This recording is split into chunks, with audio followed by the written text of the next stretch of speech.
Olá, alunos do sétimo ano! Sou a professora Ângela e hoje venho mais uma vez comentar um pouquinho sobre o material de complementação desta semana, que vai de 8 a 12 de junho. Espero ajudá-los na realização deste material. Então, vamos lá? Bom, o nosso material de ciências começa lá na página 9. E lá ele pergunta a vocês: você sabe o que é a biodiversidade? Bom, a definição retratada na apostila fala que biodiversidade é a variedade de espécies de seres vivos que existe em nosso planeta, assim como a variedade de aspectos que existem dentro de uma mesma espécie. Os ambientes são os grandes cenários de biodiversidade e são formados por fatores bióticos, que são os fatores vivos, e os fatores abióticos, que são os fatores não vivos desse ambiente. Assim sendo, em qualquer ambiente do nosso planeta, seja na superfície da Terra, nos mares e oceanos, nos ares, abaixo dos nossos pés e em profundidades oceânicas, ou seja, em todos os locais do nosso planeta, encontraremos a vida. E essa vida pode apresentar as mais variadas formas, cores, tamanhos e aspectos mais particulares e curiosos. Em todos os continentes do nosso planeta, teremos uma incrível pluralidade e diversidade de seres vivos. Temos em torno de 8,7 milhões de espécies do nosso planeta, sendo que somente 1,2 milhões dessas espécies foram identificadas até o momento. Essa biodiversidade é extremamente importante, pois é ela que garante o equilíbrio e a estabilidade aqui do nosso planeta, além de nos fornecer alimentos, remédios e matéria-prima, ou seja, vários insumos que garantem a nossa sobrevivência.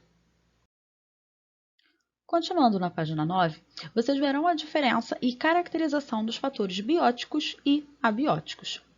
Os fatores bióticos serão os elementos que não possuem vida. Por exemplo, temperatura, a água, a luz, pressão, os sais minerais, a umidade, os nutrientes, o oxigênio, as rochas e diversos elementos que compõem aquele ambiente. Já os fatores bióticos serão todos os elementos que possuem vida. Por exemplo, os animais de uma forma geral, as plantas, as bactérias, os fungos e outros seres vivos que estão ali presentes. Assim, compreendemos que a relação e interação entre os elementos vivos do ambiente, que são os fatores bióticos, com os elementos não vivos desse ambiente, que são os fatores abióticos, é a definição de ecossistema. E independente do ecossistema, seja ele aquático ou terrestre, essa relação entre os componentes bióticos e os componentes abióticos sempre ocorrerá.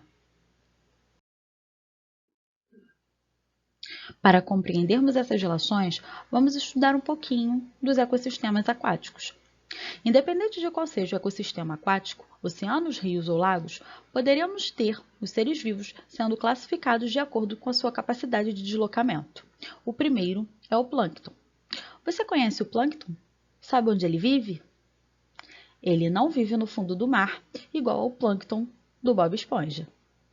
O termo plâncton vem do grego plânctons, significa errante, e retrata bem esse grupo de organismos, pois eles são seres microscópicos que ficam suspensos na coluna d'água e são facilmente carregados pelas correntezas. São divididos em dois grandes grupos: fitoplâncton, que são as algas e cianobactérias, que são seres que apresentam clorofila e realizam a fotossíntese. Por isso, a necessidade de estarem bem próximos à linha d'água. São a base da cadeia alimentar aquática, e fabricam boa parte do oxigênio atmosférico. E o zooplâncton, que são protozoários e pequenos crustáceos, larvas de insetos e outros animais. São animais que não possuem clorofila e são seres heterotróficos, se alimentam de outros seres vivos. Já o nécton corresponde a todos os animais que são nadadores ativos e se deslocam livremente na coluna de água, de acordo com a sua vontade. Nadam até contra a correnteza. Como exemplos, podemos citar a grande maioria dos peixes, muitos crustáceos, como algumas espécies de camarão, moluscos, como lulas e polvos, e vários outros mamíferos aquáticos, como baleias e golfinhos. Já os bentos são todos aqueles que vivem no substrato diretamente associados ao sedimento. Podem viver fixos ao substrato, como as anêmonas e os corais, e também podem viver livres, deslocando-se sobre o sedimento, como as estrelas do mar, os ouriços, os ermitões, os siris, o cavalo marinho e diversos outros seres. Sendo assim, essa imagem resume a classificação de acordo com a capacidade de deslocamento, mostrando que, na superfície, nós temos o plâncton,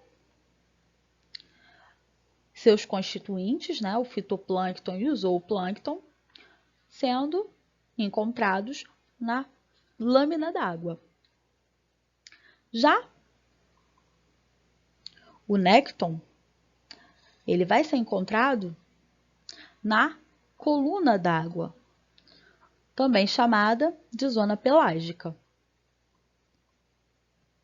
Então, aqui nós encontraremos a diversidade, a imensa diversidade e variedade de exemplares do nécton.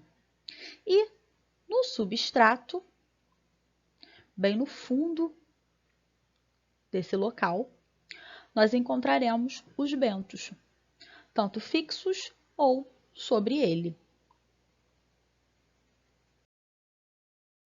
Os ecossistemas terrestres podem apresentar características similares. O conjunto de ecossistemas que apresentam características semelhantes são chamados de biomas. Bioma vem do grego, onde bio significa vida e oma significa grupo ou massa.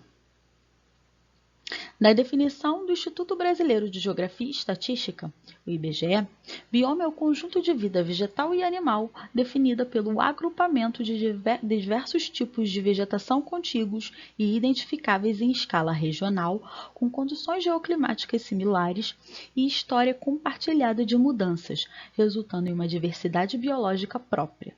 Em outras palavras, ele pode ser definido como uma grande área de vida formada por um complexo de ecossistemas com características homogêneas, ou seja, características similares.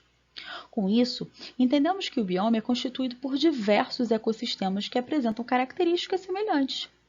São consideradas características semelhantes o clima, o aspecto da vegetação do local, o solo, a temperatura, a umidade relativa, a quantidade de nutrientes. Estes são indicativos dos tipos de vida existentes em cada um desses ecossistemas.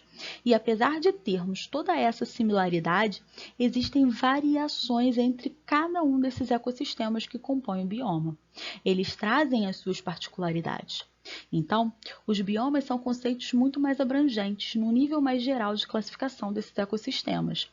Ele pode ter várias fisionomias, ou seja, parecer ter formas diferentes, mesmo tendo características semelhantes de uma forma mais geral. No início desta página 11, vocês terão alguns exercícios sobre os fatores bióticos e abióticos ligados ao ecossistema aquático para estarem realizando. Já no final desta página é comentado sobre a ação do homem e a destruição dos ecossistemas. A ação do homem vem sendo a principal ameaça à biodiversidade. E estes problemas ambientais alteram todas as características do ambiente e promovem até a extinção de várias espécies. Dentre os principais problemas ambientais, temos aquecimento global, desmatamento, poluição de rios e lagos e oceanos, poluição do solo, acidentes nucleares, destruição de áreas naturais, queimadas, poluição do ar, tráfico de animais silvestres, buraco na camada de ozônio, esgotamento do solo e desperdício de águas e vários outros problemas ambientais. Sabendo de todos os diversos problemas ambientais existentes no nosso planeta, é necessário que todos tenham consciência e compreendam a importância da sua preservação. Para isso foram criadas duas datas, e é bom relembrarmos. A primeira data, Dia Mundial do Meio Ambiente, foi criada pela ONU, Organização das Nações Unidas, em 1972, durante a Conferência das Nações Unidas sobre o Meio Ambiente Humano, em Estocolmo, e passou a ser comemorado em todo dia 5 de junho, a partir daquela data. Essa data teve como o principal objetivo chamar a atenção de todas as esferas da população para os problemas ambientais e para a importância da preservação dos recursos naturais. A segunda data, o Dia Mundial dos Oceanos, começou a ser comemorada em 8 de junho de 1992 durante a Conferência Rio 92, na cidade do Rio de Janeiro. Esta data tem a finalidade de conscientizar toda a população da importância dos oceanos para toda a vida existente no nosso planeta, pois são os oceanos que nos fornecem alimentos, sustentam parte das atividades econômicas mundiais, fornecem boa parte do ar que respiramos, ajuda a regular o clima no nosso planeta, entre outras atividades e atribuições. Em todos os momentos, devemos estar conscientes do nosso papel no planeta, entendendo que fazemos parte dele e que, assim, devemos respeitar todas as vidas aqui presentes. A mudança deve começar com simples atos diários, como economia de água ou não utilizar o canudo plástico, por exemplo. É o momento de unirmos nossas forças para reverter esta curva de degradação, pois, se perdermos essa oportunidade, os prejuízos econômicos e sociais e também biológicos serão irreversíveis. Na página 12, a apostila traz a diferença entre um ecossistema natural e um ecossistema artificial. O ecossistema natural é aquele ecossistema onde os elementos bióticos e os elementos abióticos se encontram num equilíbrio, sem a intervenção do homem. Já o ecossistema artificial é aquele que teve alguma interferência humana, como, por exemplo, as estufas, as barragens, os aquários, lagos artificiais e até mesmo a área de preservação, onde o homem tem um certo controle sobre as espécies existentes. Resumindo tudo o que vimos, a ecologia estuda a relação dos seres vivos entre si e com o meio ambiente. Assim, a ecologia estuda os ecossistemas. Os ecossistemas são constituídos pela relação entre os seres vivos, que são os fatores bióticos, e que apresentam o ciclo vital, ou seja, que apresentam o ciclo de vida. Eles nascem, crescem, reproduzem-se e morrem, ou seja, eles nascem e morrem. E também interagem entre si e com o meio. E é constituído também pelos elementos não vivos, ou seja, os fatores abióticos, que podem ser a água, o ar, o solo, as rochas, a temperatura e diversos outros elementos. Assim, trago a mensagem de que temos que ter consciência deste ecossistema integrado e dinâmico que é o nosso planeta, e também da importância de mantermos o equilíbrio dessas relações existentes para que, assim, consigamos manter a diversa e complexa variabilidade de espécies existentes que levaram bilhões de anos para surgir. Portanto, a mudança deve ser agora, para que assim consigamos diminuir a degradação e minimizar todos os impactos e danos causados até o momento. Aqui temos algumas frases de grandes personalidades e estudiosos.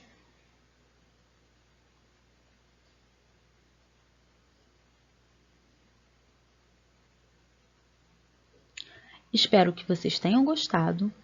Tchau, tchau e até a próxima aula.